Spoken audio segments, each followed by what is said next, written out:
Here in Section 19, we're going to provide that last lead up to our more detailed case study on calculating landed costs. Here, we're going to continue with our methodology and go into just a little bit more detail before we do that. As discussed earlier, the key to calculating an item-specific landed cost is driven by the ability to translate expenses that use different units of measure into a prorated dollar-denominated figure. Let's say that one more time. Translate all the different expenses, the inputs that we spoke of, that by their very nature use different units of measure, into a prorated dollar-denominated figure. As a quick note, for purposes of the upcoming landed cost calculation, we will use a basic example that employs average costs, rounded as well, for full container load ocean shipments.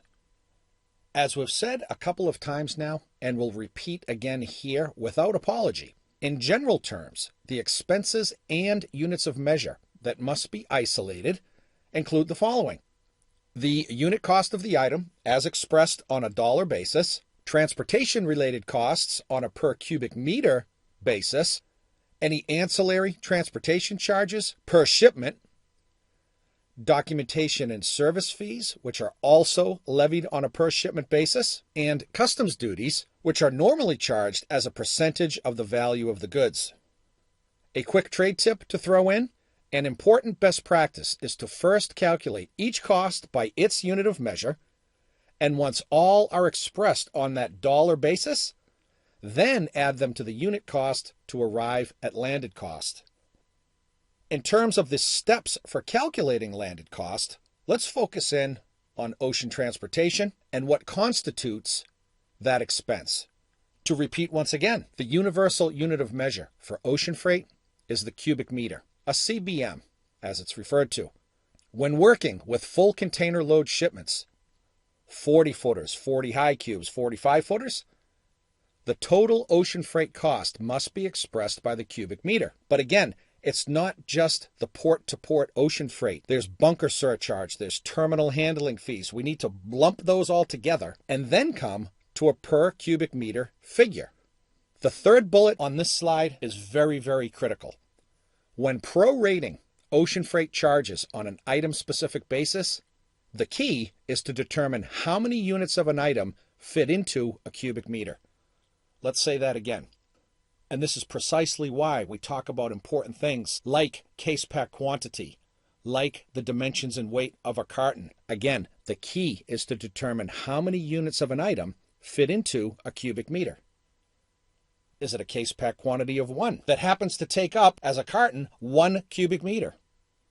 Or is it a case pack quantity of 50, the equivalent of which fit into a cubic meter? These are the things we need to know. A quick trade tip related to converting from the metric system to standard: 1 cubic meter, to give people an idea in the United States of how much space we're talking about, equals 35.314 cubic feet. Moving along with the steps for calculating landed cost specific to ocean transportation, in preparing that average cost per CBM, it is important to identify the types and quantities of container sizes used.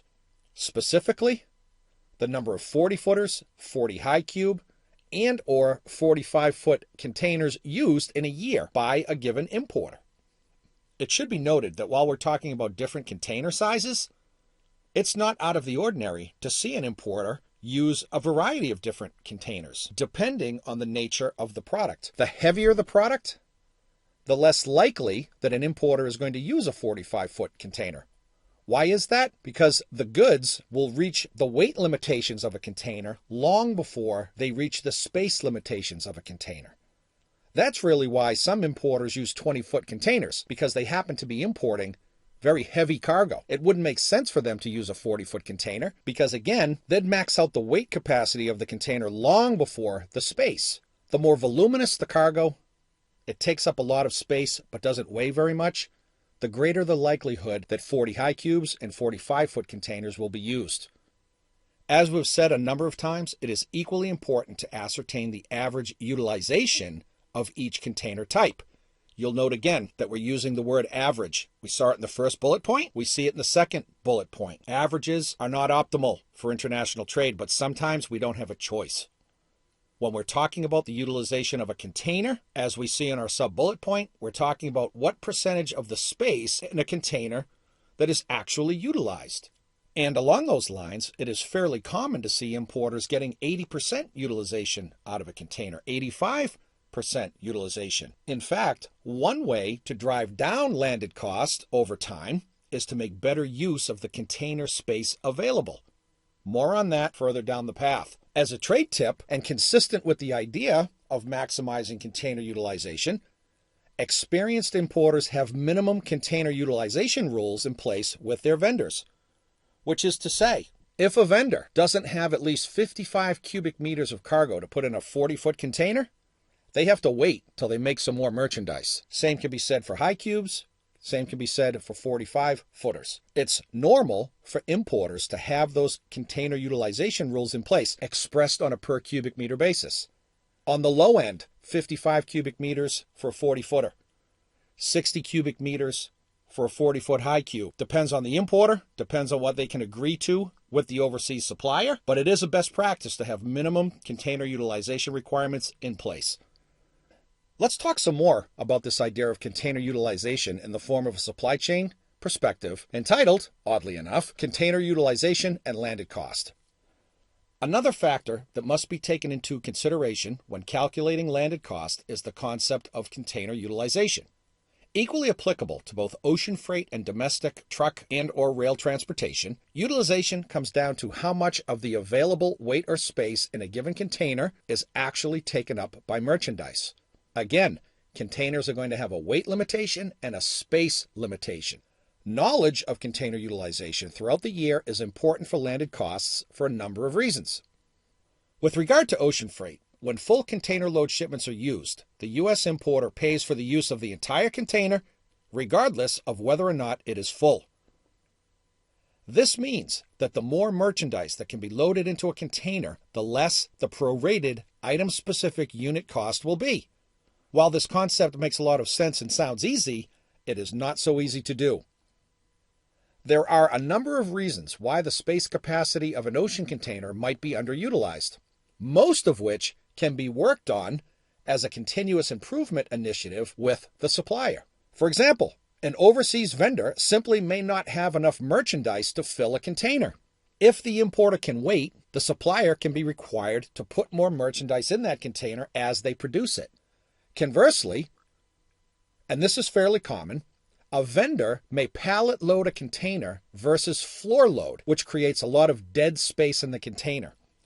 Pallet loading is convenient when the goods arrive at destination because the container can be offloaded more quickly. But as you might imagine, the importer is going to lose space in that container, not only because the pallets take up space on the floor, but depending on the nature and configuration of the cargo, pallets may not be easy to stack in an ocean container, so the importer is going to lose all that space as well. Dead space, just as a definition, it is unused space in a container. And if it's full container load, the importer is going to pay the same price whether there's 1 carton in a container or 8,000 cartons in a container. For these and other reasons, U.S. importers should have clear policies in place, as we said, for the minimum number of cubic meters required for specific container sizes. Let's move along with this perspective on ocean transportation, identifying other ocean transportation related charges that must be accounted for in that landed cost calculation. Origin drayage to the port of export. That's the inland freight to go from the factory overseas to the port of loading, the port of export. Origin terminal charges, port security surcharge, importer security filing 10+2. We're becoming somewhat repetitive here, but that is intentional because we must identify all of the inputs that go into making up the landed cost calculation. The base ocean freight, that's the port-to-port ocean freight charge. Bunker surcharge, once again, bunker being the type of diesel fuel that ships burn today. Some more obscure charges, LSS as it's referred to, a low sulfur surcharge. Steamship lines are mandated to use bunker that has a low sulfur content. It becomes more expensive to do that. That type of bunker is more expensive. The steamship lines are going to pass that increase in expense along in the form of a low sulfur surcharge.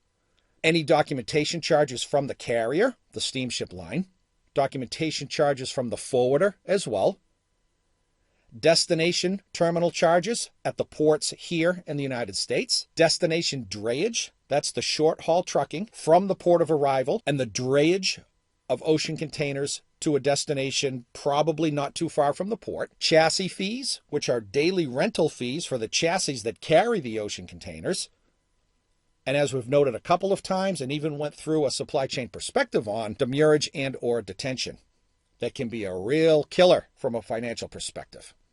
We'll wrap up this slide with a trade tip and say that whereas carriers do offer all-in rates, importers should require itemized pricing for purposes of quotes and bids. What does that mean?